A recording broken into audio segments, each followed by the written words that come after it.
Cuyahoga County welcomes you and thanks you for participating in our virtual meeting for the proposed improvements to the Hilliard Road Bridge.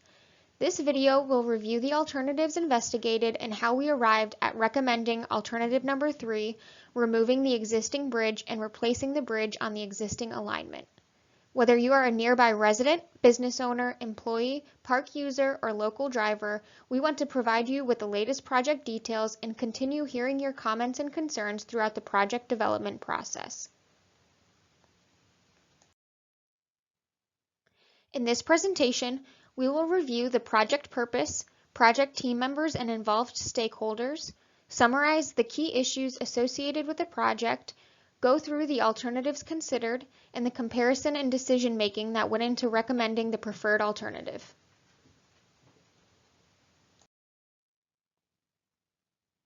These pictures show the aerial and street views of the Hilliard Road Bridge. The bridge carries 4 lanes of traffic over the Rocky River, Valley Parkway, and Cleveland Metro Park's all-purpose trail between the cities of Lakewood and Rocky River in Cuyahoga County, Ohio.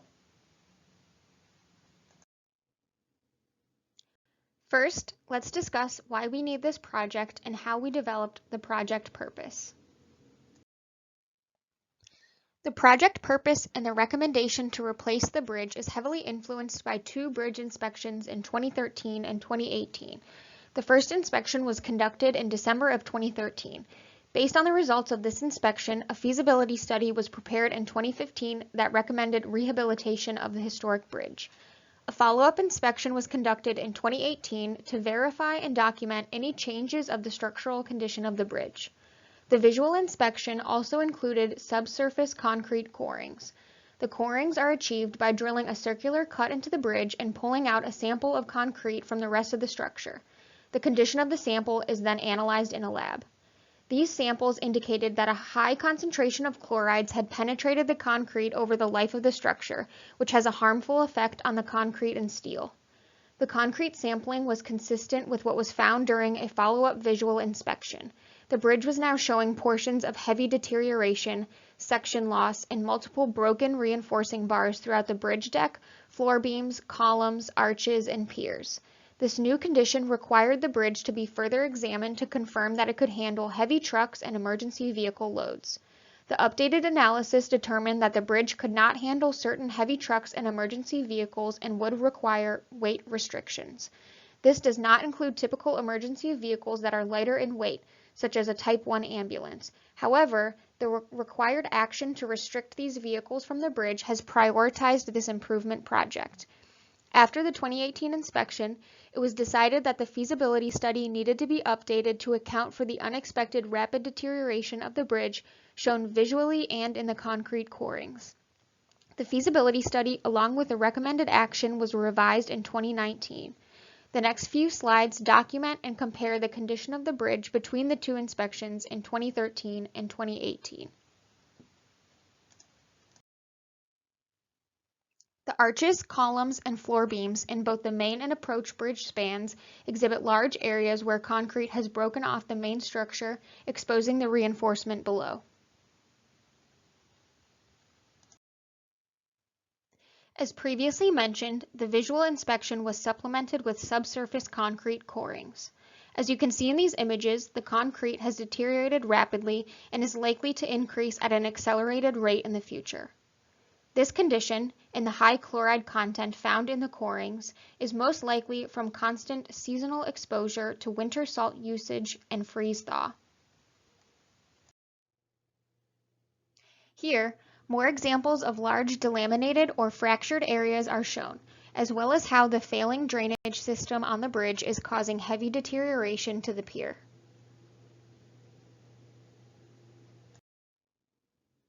As the concrete piers, arches, and columns have continued to deteriorate, safety netting has been added to protect the road and traveling public underneath the bridge from falling concrete debris. The multi-use trail has been relocated under this netting to protect cyclists and pedestrians using the paved path. The purpose and need of this project undertaking is to provide a structurally sound and safe bridge crossing to accommodate unrestricted vehicular and pedestrian traffic on the bridge, as well as park visitors under the bridge.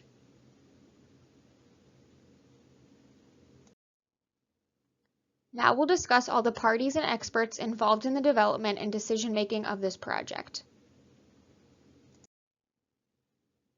The project team includes the Cuyahoga County Department of Public Works, the Ohio Department of Transportation, the Trans-Systems Design Team, including Lawhon and Associates, DLZ, Chagrin Valley Engineering Limited, and T2 UES Incorporated, formerly known as Cardno, the Cleveland Metro Parks, the City of Lakewood, and the City of Rocky River.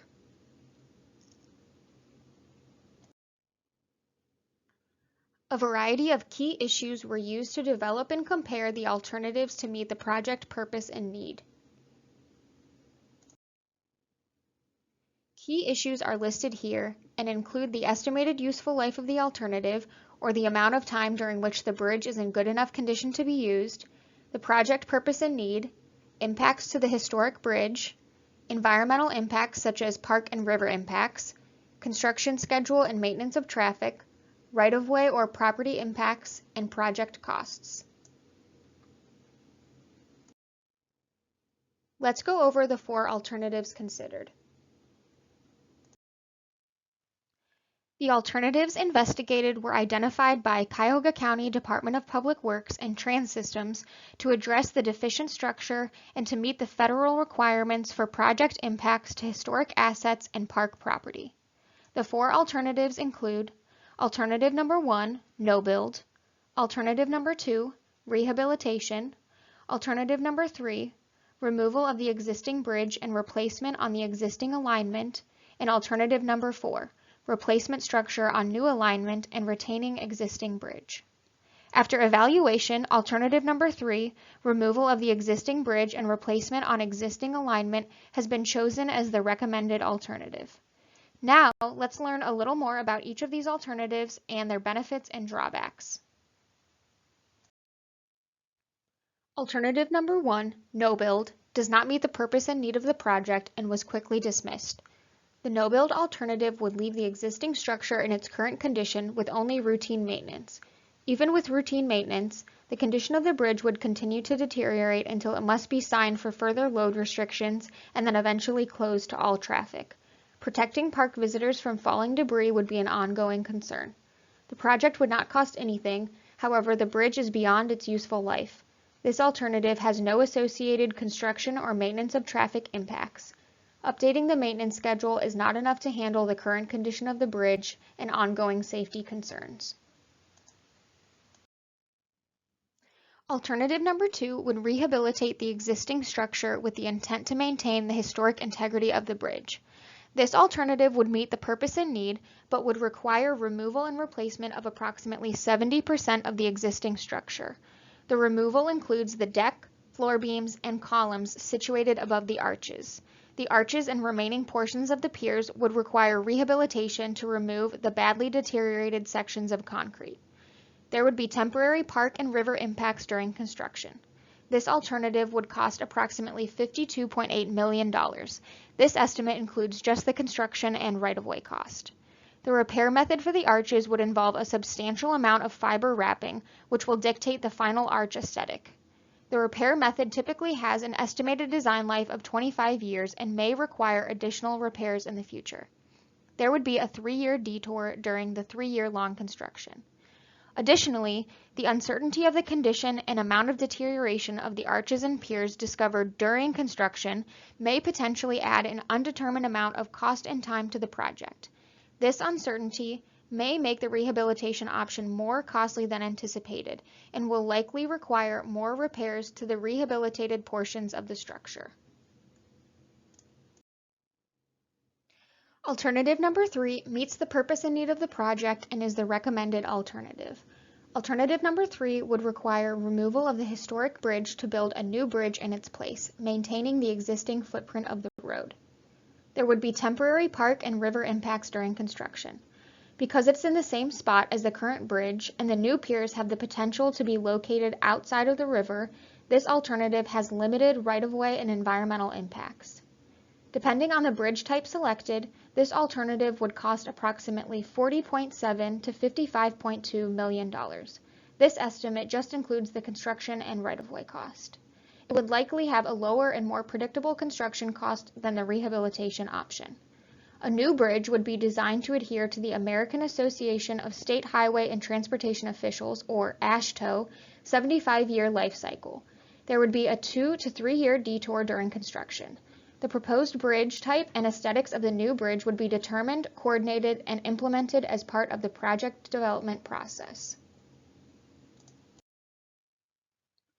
For Alternative 4, the existing bridge would remain in place and a new bridge would be built next to it on a new alignment. This alternative would provide a safe, unrestricted bridge crossing, but would not address safety concerns from the deteriorating bridge. Because the safety concerns remain, this alternative does not meet the purpose and need. The new bridge would have permanent impacts to the park and trail below, as well as a large impact on the adjacent parcels that would require the purchase and relocation of a large condominium building and 5 homes adjacent to the structure. These relocations are shown as red X's in the image on the right. In addition to the permanent impacts, there would also be temporary impacts during the construction of the new bridge. Alternative number 4 also has the highest replacement cost between all alternatives, mostly due to the cost associated with right-of-way purchases, roadway realignment, maintenance costs, the reconfiguration of one major intersection, and major utility relocations. The current bridge is beyond its useful life, but the new bridge would be designed to adhere to the AASHTO 75-year life cycle. Construction would last 2 years. There would be a short detour in order to tie in the new bridge approach to the existing concrete. Based on these factors, replacement on new alignment is not the recommended alternative. Here you can see the results when comparing the 4 alternatives based on the identified issues. Green being minimal impact, yellow minor impact, and red significant impact. We have eliminated Alternative 1, no build, and Alternative 4, bridge replacement on a new alignment with the existing bridge to remain, because they do not meet the project purpose and need and have significant adverse impacts to the project area. If you'd like to take a more in-depth look at all the different factors in the comparison, this matrix is available for your review and download in the sidebar on the Public Input webpage. Now we will look specifically at why we are recommending to remove and replace the bridge instead of repair and rehabilitate. The purpose of the project is to provide a structurally sound and safe bridge crossing to accommodate unrestricted vehicular and pedestrian traffic on the bridge, as well as park visitors under the bridge. Rehabilitation of the bridge does not fully meet the purpose and need of the project because the type of concrete repair that is typical for this type of rehabilitation normally only lasts for 25 years. After the repairs begin to fail, the falling debris would once again become a safety concern. Replacing the bridge would provide a safe, unrestricted bridge crossing on the bridge and would be a long-term solution to the issue of falling debris for the park visitors underneath the bridge. For the rehabilitation option, fiber wrapping, a repair method that adds strength to concrete members by wrapping them in a carbon fiber wrap, would be used for many of the structural elements that are not being replaced with new concrete. This method normally provides a 25-year durable coating system. However, this can be impacted by the unknown structural issues of the bridge once work begins. A new bridge will have a more predictable lifespan, as all newly constructed primary bridge elements on new bridges are designed to adhere to the 75-year life cycle. The bridge deck, fencing, coating system, and joints will require normal maintenance. Rehabilitating the existing bridge will retain the current look and feel. However, the rehabilitation will be replacing 70% of the existing structure, which can compromise the aesthetic integrity of the bridge. The replacement alternative will replace the entirety of the bridge structure, but will incorporate aesthetics into the presentation and design of the new structure. Both alternatives will add new concrete parapets, vandal protection fence, and lighting. Rehabilitation is expected to have a minimum 3-year construction duration. While the bridge is being repaired, Hilliard Road will be closed and a detour route will be utilized. The reason the bridge will be closed for a minimum of 3 years is due to the uncertainty of the condition of some bridge elements, which could result in longer and unanticipated construction times. Replacement of the bridge has a more predictable construction duration. It is expected to take 2 to 3 years to construct, depending on how the existing bridge is demolished. While the existing bridge is being demolished and replaced, Hilliard Road will be closed and a detour will be utilized. For both alternatives, the Valley Parkway roadway and Metro Park's all-purpose trail below would remain open during construction with limited closure times allowed in coordination with the Metro Parks. Both require temporary right-of-way to allow access for construction equipment and staging, as well as a causeway built in the river to allow for crane access. The major difference between how the two alternatives impact the park and the river involve the pier locations. The piers of the rehabilitated bridge will remain in the waterway, whereas the piers for the replacement option have the potential to be located outside of the Rocky River channel. Coordination with the Metro Parks has been initiated as part of the stakeholder outreach process and will be required as the project progresses. The potential pier locations for the two alternatives are shown in the next slide. The profile or side view of the existing and example replacement bridge shows the potential new pier location outside of the river.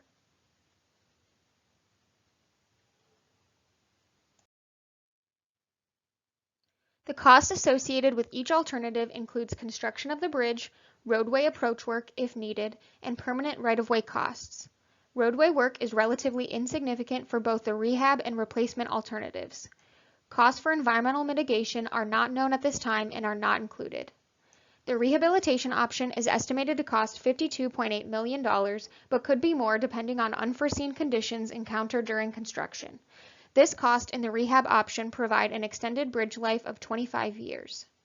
For the bridge replacement, the cost ranges from $40.7 million to $55.2 million. The construction costs are relatively predictable, but can vary significantly based on the type of bridge that will be constructed and what aesthetics will be incorporated. This cost and option provide an extended bridge life of 75 years. By comparing the two alternatives and receiving input from the project team and experts, an alternative was recommended. We have recommended to not rehabilitate the bridge mainly due to the rapid degradation of the structure when comparing the 2013 bridge inspection to the 2018 bridge inspection. It is projected that replacing the existing deteriorating bridge with a new bridge would be more cost-effective than performing a major rehabilitation. A rehabilitated bridge would require more frequent repairs, and the time and money would not justify the relatively minor increase of bridge life. Major rehabilitations are typically successful 45 to 60 years after the bridge is constructed. However, the Hilliard Road Bridge is approaching its 100-year mark. In addition, because the bridge is in such poor condition, the historic elements of the bridge that would remain original are minimal. The uncertainty of the condition of some bridge elements that are to remain would result in the potential for substantial added repair costs to the project and an increase in the duration of construction. Therefore, there is a higher risk for unforeseen and unbudgeted construction costs under the rehabilitation option, as well as the added risk in inconveniencing the traveling public due to the extended closure of the bridge.